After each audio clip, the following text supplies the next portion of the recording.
This is very much going to be a process, right? This Constitution itself is very much going to be a process, in part developing from things like Shays' Rebellion, pushing colonies once again to think of themselves as a nation, even though they have independence at this point. But after initial debate, it becomes pretty clear that instead of simply amending the Articles of Confederation, right, instead of doing some minor revisions, they're going to need to throw the document out and start over. Right? I think Shays has pointed that out, that this is not something that's going to be workable or usable. It has gotten them through the revolution, but it's not going to work in terms of the new nation itself. So they decide to draft a whole new constitution. There are 55 delegates to what's now being called a constitutional convention, because it ultimately is going to produce a constitution. These 55 delegates are all male, of course, all white male, all upper class white male. So they're not representative in many respects, right? Many are college graduates, so they're elite in that sense as well. Most had some prior political experience of some type. In other words, it's a very elite group, a very elite group, not seem to represent the common man. Think about who the common man is at this moment. The common man was Daniel Shays. And so they're very afraid in many respects of the common man. You're going to see some of that come out in the document itself. So they do not try to create pure democracy. That would have been seen actually as a bad word at the time. Democracy was seen very similar to mobocracy, right? The rule of the mob, this sort of rule of rebellious and the sort of lowest dregs of society, right? They associated democracy with mob rule. They really wanted to make a national government that gave the people only a limited voice. Right? They don't want to go back to monarchy, but they're also afraid of the other extreme, which they thought of as Daniel Shays and folks like him.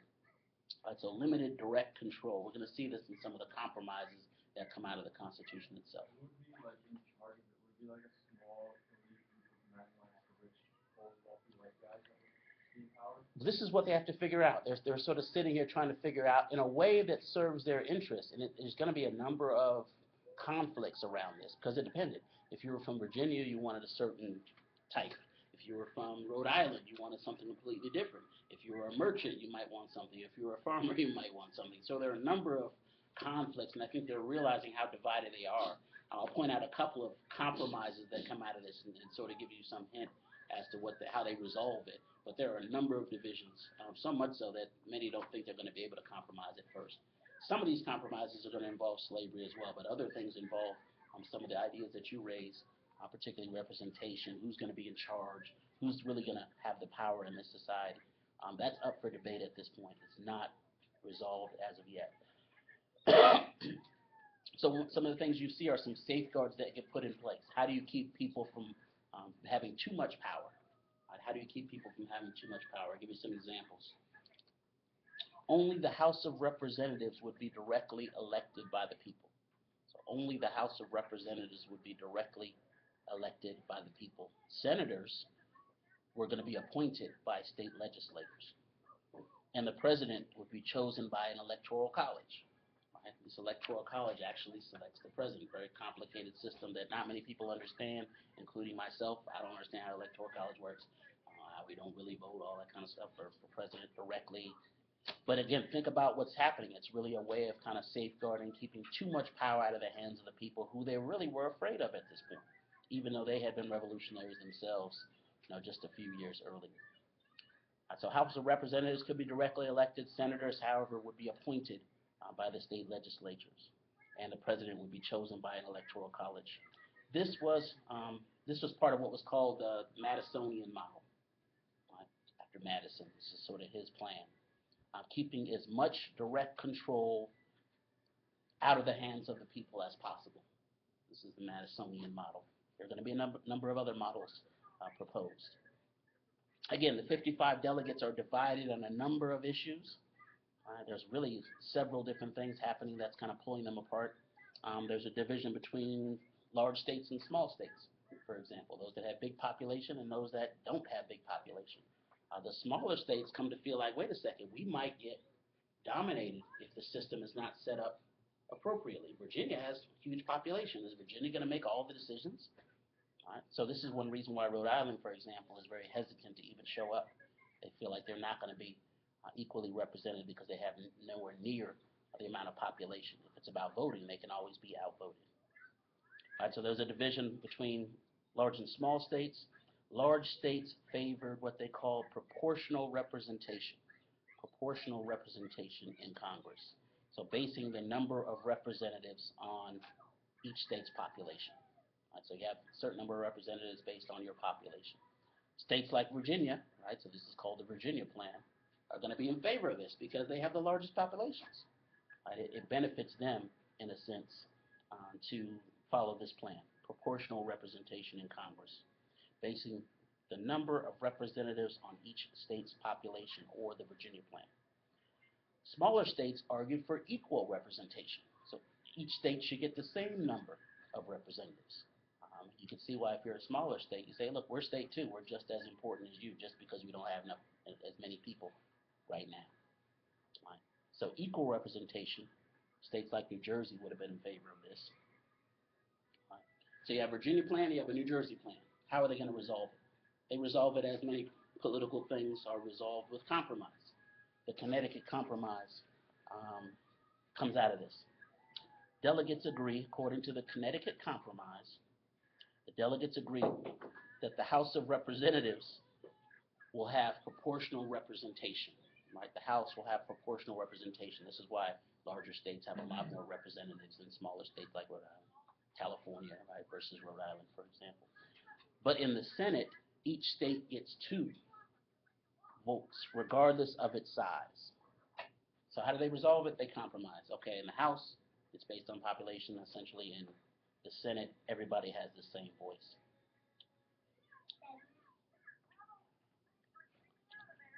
Not true to this day.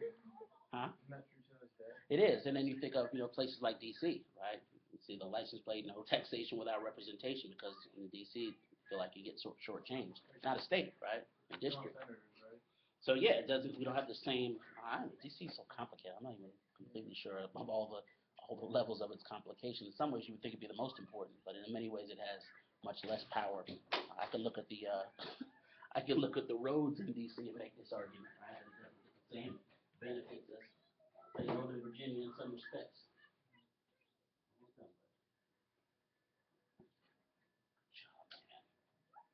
So think about these compromises, right? Some of them having to do with voting and other issues. Some of them are going to have to do with issues that we're dealing with, like slavery as well. There are important compromises regarding slavery as an institution and as a trade. Remember, North and South are already kind of establishing their identities here. North is quickly going to begin moving away from slavery as an institution, particularly a state like Massachusetts. Right, it's pretty quickly going to outlaw slavery. So you're already seeing a kind of regional divergence around these issues. And these fights come up during the convention itself. The delegates agreed. They agreed that the importation of slaves could be prohibited by Congress after 1808. They say, okay, we won't touch the institution for 20 years, but it can be prohibited, at least the trade, bringing more people in from outside the country after 1808. But slavery would remain legal. Right, so we'll touch the trade perhaps in 20 years, but we won't touch the institution. They know that especially many of the deep southern states are not going to agree to the Constitution if slavery is not protected. Others feel that they are simply economically reliant on the slave trade. Right? And this new nation has to bring in revenue. What's the biggest revenue at the time?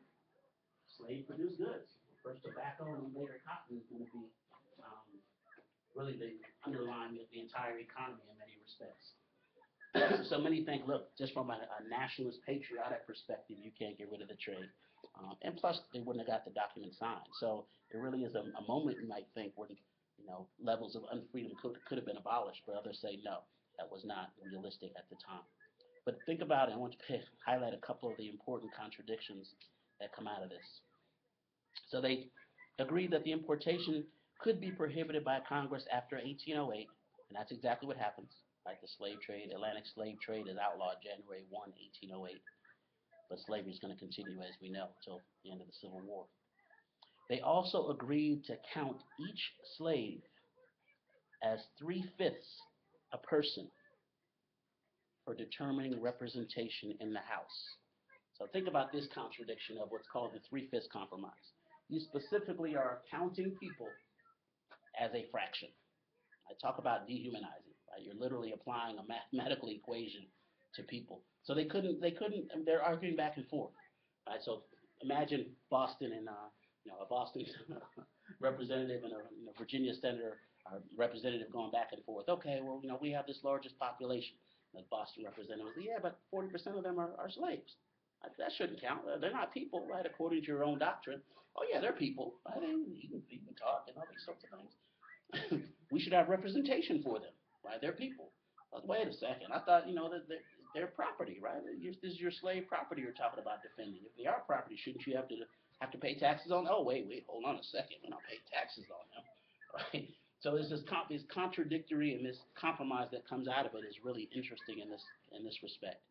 Southerners want the benefits of these people, but also don't want sort of the drawbacks of it. And what they do, they compromise, come up with a three-fifths compromise. They basically say for every 5 slaves, they'll count as 3 people. So you're essentially cutting a person not in half, but in 3/5, however that's supposed to look mathematically. But think about the contradictions in this three-fifths compromise. That's written into the document. This is written into our foundational document. Once the Constitution is drafted, it has to be ratified by each state.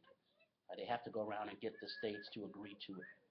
Despite the fact that the delegates had compromised on a number of issues, right, there were still people who vigorously opposed the new Constitution. There were a number of other compromises that come out of this, and even some more having to do with slavery, like the fugitive slave clause, for example. If your slave runs away, right, and gets to a free state, it's still your property. It can be retrieved.